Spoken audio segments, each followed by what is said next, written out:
Salut à tous, c'est Marine, je suis ravie de vous retrouver pour un nouveau Weekly Fix.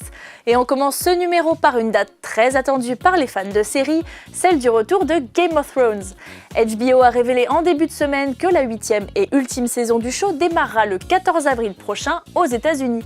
Et bonne nouvelle, cette fournée d'épisodes inédits sera diffusée en simultané sur OCS en France.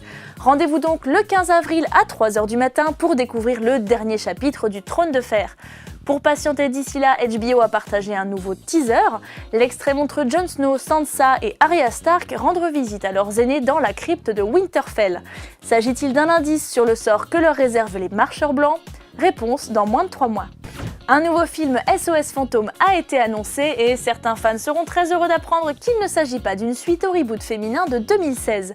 Ce nouvel épisode, prévu pour l'été 2020, sera en effet la suite des films originaux. Un Ghostbusters 3 donc, qui sera réalisé par Jason Reitman, le fils d'Ivan Reitman, réalisateur des 2 volets sortis dans les années 80.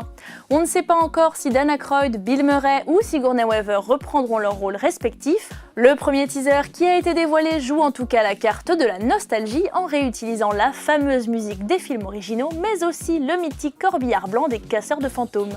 Who you gonna call? Jedi, rangez vos sabres laser, un nouveau jeu Star Wars a été annulé. Selon Kotaku, Electronic Arts a mis fin au développement du jeu en monde ouvert Star Wars qui avait été annoncé après la fermeture du studio Visceral Games en 2017. EA a publié un communiqué dans lequel il ne confirme ni ne dément la rumeur. L'éditeur laisse néanmoins entendre que le travail des développeurs de Vancouver n'est pas perdu. Tout ça rejoint les infos de Kotaku selon lesquelles le titre en monde ouvert aurait été remplacé par un autre jeu Star Wars moins ambitieux. En revanche, EA a rassuré les joueurs qui attendent le jeu Star Wars Jedi Fallen Order de Respawn, celui-ci est toujours en développement.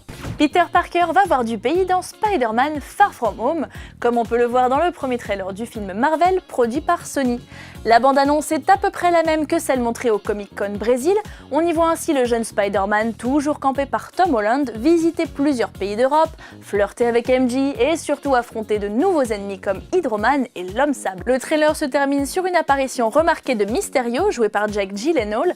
Petit twist, le super-vilain semble aider l'araignée. Pourquoi? Il faudra attendre le 3 juillet prochain, date de sortie de Spider-Man Far From Home au cinéma, pour le découvrir. Usée jusqu'à la moelle, la franchise Dragon Ball va avoir droit à une nouvelle adaptation en jeu vidéo. Sur Twitter, Bandai Namco a annoncé Project Z, un nouvel action RPG dans l'univers de Dragon Ball Z.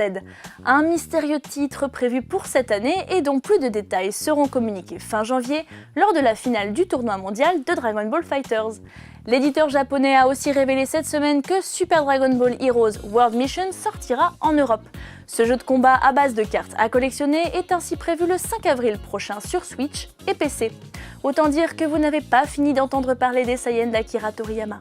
Et voilà, ce Weekly Fix est déjà terminé, mais pas de panique, on se retrouve dès vendredi prochain sur IGN France. Salut!